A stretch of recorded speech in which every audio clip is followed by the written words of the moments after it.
expired. Senator Ludlam. Thank you, Mr Acting Deputy President. Sometimes it's good to go third in these debates so that you can hear the views of the opposition and the views of government senators. I thank Senator Moore for bringing this motion forward for consideration today.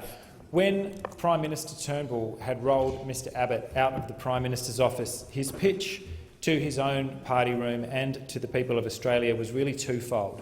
It was, we're doing very badly in the polls and I will improve your standing in the news polls, and Prime Minister Abbott couldn't sell the economic message, and that's something I'll do. And it's interesting, only a few short months later, to see how that's working out. The polls aren't looking all that great, but of much greater consequence, the government's economic message is just incoherent. And with greatest respect to Senator Back, who I quite like personally, didn't shed a great deal of light on the government's economic message just then. Senator Bilyk, in her own way, had just put a proposition. We don't believe that the opposition's proposals on negative gearing go anywhere near far enough, and I'll explain why in a moment. But it is nonetheless a recognition of the revenue that is available. If, having bailed out and gone a bit weak at the knees at the idea of taxing every Australian on every purchase of every item through the GST, you've gone a bit cold on that idea. There are revenue measures available through things like negative gearing and particularly capital gains tax exemptions. Senator Back, it appeared to have just gone completely over its head that that is what's on the table. And it's very interesting because I can recall through 6 years of the Rudd-Gillard governments, couldn't get a peep out of the Labor Party on negative gearing, couldn't find a pulse. You know, we went after the Treasury Department. No, we've not been asked to model it. And it was this extraordinarily tight-lipped exchange at the time when negative gearing was considered too politically dangerous to handle. Labor in opposition will say one thing and in government another. But credit where it's due.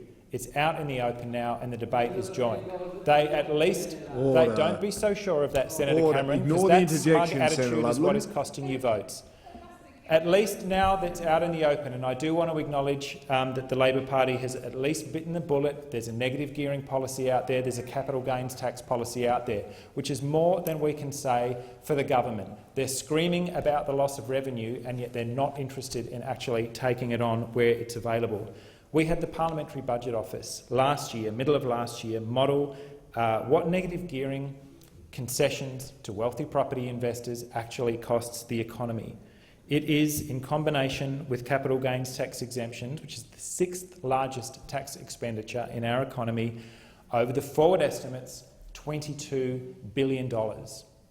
That incredible transfer of wealth, that subsidy to property investors.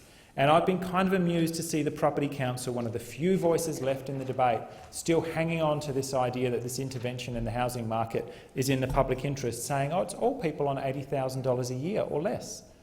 It's remarkable. Yes, you can do that. When you have negatively geared a whole heap of your income out of existence so that it is invisible to the Australian Tax Office, you can actually get your income down below $80,000 or your taxable income below $80,000 a year. You can get it to zero. Property Council doesn't mention that in their press release. All these people who negatively gear rental properties who have no income at all. What a remarkable miracle. Are these homeless people who are negatively gearing? No, it isn't. It is people who have managed to take their taxable income down below these thresholds, and then the Property Council can go on in their press release about how it's doctors and teachers and plumbers and presumably homeless people who are all negative gearing their 7 investment properties. And that is how ridiculous the debate has got. And it costs the economy $22 billion over the forward estimates. The debate should have been over when Malcolm Turnbull stood up the other day and said— Senator Ludlam, it's Mr Turnbull or the Prime Minister. Quite correctly, Mr Chair. When Mr Turnbull, the Prime Minister of the Commonwealth Australia, brazenly stood up the other day and said it'll crash property prices if you introduce or if you take away these negative gearing capital gains tax reforms. And I would have thought that if you strip away the hysterical language, that should have been the end of the debate. For a so-called Liberal to say this $22 billion investment in the intervention in the property market is there to help push prices up.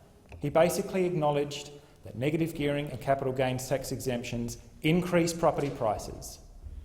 Well, what kind of intervention in the market is that supposed to be? That these incentives are being subsidised by low-income taxpayers? It should have been the end of the debate, Senator but at Ludlam, your least time it has started. expired.